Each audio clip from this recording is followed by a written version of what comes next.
Buenas, un saludo para todos. A continuación vamos a hablar acerca de la determinación del caudal de diseño para el sistema de acueductos del municipio El Molino La Guajira. Este grupo está conformado por Blanca Quintero Rodríguez y quien les habla, Yusi Montero. Inicialmente debemos tener en cuenta qué factores influyen en la selección del periodo de diseño. Dentro de estos factores se encuentra la vida útil de las estructuras, los cambios en el desarrollo social y el comportamiento hidráulico de las obras cuando no están funcionando en su plena capacidad. ¿Qué se debe tener en cuenta? En esta parte se deben tener en cuenta los periodos típicos de algunas obras como presas y grandes conducciones, pozos, sistemas de distribución, plantas de purificación de aguas, tuberías con diámetros mayores a 12 pulgadas, alcantarillados, entre otros. Procedimiento para la determinación del caudal de diseño. Para la realización de un sistema de acueductos, siempre es necesario conocer la población de diseño. Y para esto se debe determinar el número de habitantes para los cuales se va a diseñar el acueducto. Y este es un parámetro básico en el cálculo para el caudal de diseño. Con el fin de poder estimar la población futura, es necesario estudiar todas las características sociales, culturales y económicas de los habitantes del municipio. En este caso, la información de la población se obtuvo mediante la recopilación de datos que se encuentra en el Departamento Administrativo Nacional de Estadísticas, el DANE. Entonces se tomaron los siguientes censos de los años 1990, 1995, 2000, 2005, 2010 y 2015. Métodos de estimación de la población futura. Tenemos un primer método inicial que es el método de crecimiento lineal. Entonces, se tienen los años ya mencionados anteriormente con sus respectivas poblaciones y se hace uso de las fórmulas que se pueden observar para calcular la población futura del 2025, 2030, 2035, 2040 y 2045. Y se calcula un KSUA, que es una tasa de crecimiento. Bueno, como segundo método tenemos el método de crecimiento geométrico. Entonces, como el método anteriormente mencionado, también se realiza el procedimiento para cada año del censo que se tomó y se calcula un R, que es una tasa de crecimiento anual en forma decimal. Entonces, teniendo este R, se calcula una población proyectada para los años 2025, 2030, 2035, 2040 y 2045. Y se realiza un promedio de todas las poblaciones proyectadas de todos los años. Tenemos un tercer método de crecimiento que es el método logarítmico.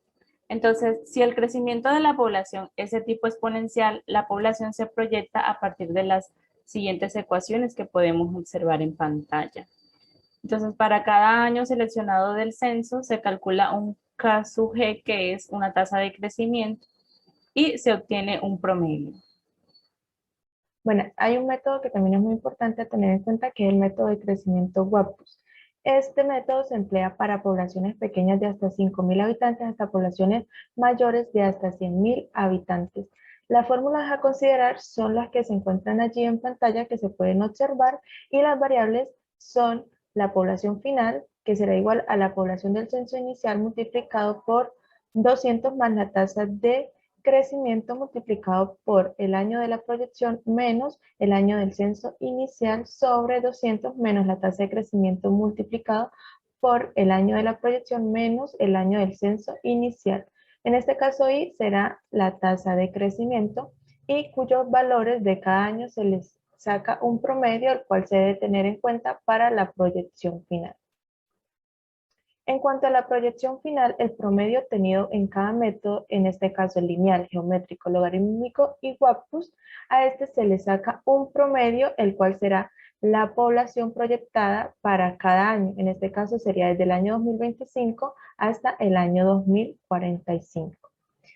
Para la proyección del consumo, En esto es necesario tener en cuenta que hay factores que determinan que el consumo, los cuales son la temperatura, la calidad del agua, las características socioeconómicas, el servicio de alcantarillado, la presión en la red de distribución de agua, la administración y los medidores y tarifas. Entonces, para realizar los cálculos de proyección de consumo se toman 3 años de referencia, en este caso tenemos 5 años, serían como mínimo 3, y su respectiva población proyectada, como podemos observar, y de tal forma se va a determinar el incremento entre cada periodo y se calculan los caudales proyectados de la siguiente manera.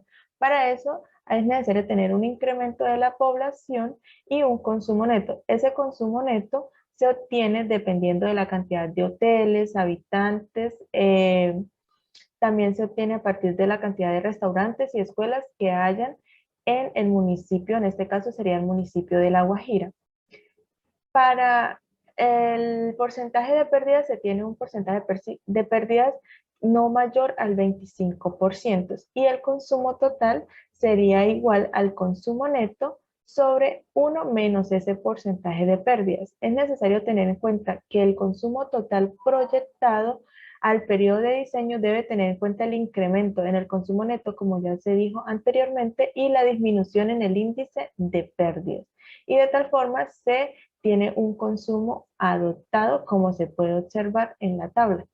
Ahora bien, con el fin de diseñar las estructuras de la producto es necesario calcular el caudal apropiado, el cual debe combinar las necesidades del diseño y los costos de la construcción de un acueducto para un caudal excesivo. Normalmente se trabaja con 3 tipos de caudales, los cuales son en primer lugar el caudal promedio diario, que es el caudal obtenido de un año de registros y es la base para la estimación del caudal máximo diario y del máximo horario. Por eso es muy fundamental y para ello se deben utilizar, es necesario tener ya calculado el consumo total de litros por habitante por día y la población. Ahora bien, seguido a eso se calcula el caudal máximo diario, el cual es la demanda máxima que se presenta en un día del año. Para ello es necesario tener en cuenta un factor K1 y el caudal promedio anteriormente calculado. Este factor K1 varía dependiendo de la cantidad de habitantes, es decir, para una población menor a 12.500 habitantes se opta por elegir un K1 de 1.3 y para una población mayor a 12.500 habitantes se tiene que tomar un factor K1 de 1.2. Ahora bien, seguido a eso se determina el caudal máximo horario que corresponde a la demanda máxima que se presenta en una hora durante un año completo. En este caso es necesario tener en cuenta el caudal máximo diario y un factor K2. Este factor K2 también varía dependiendo de la población, es decir, para una población menor a 5.000 habitantes hay un K2 de 1.8 y para una población entre 5.000 y 20.000 habitantes se opta por elegir un K2 de 1.65, pero si la población es mayor a 20.000 habitantes, el K2 será igual a 1.5.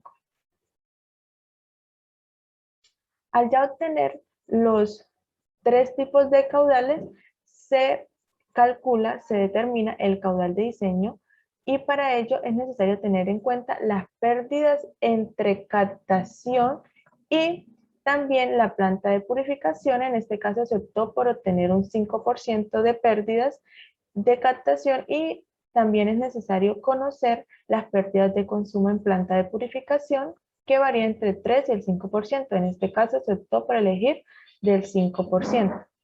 Es decir, para el caudal de diseño sería igual al caudal máximo diario más las pérdidas entre captación por el caudal promedio más unas pérdidas de consumo en planta de purificación multiplicado por el caudal de promedio.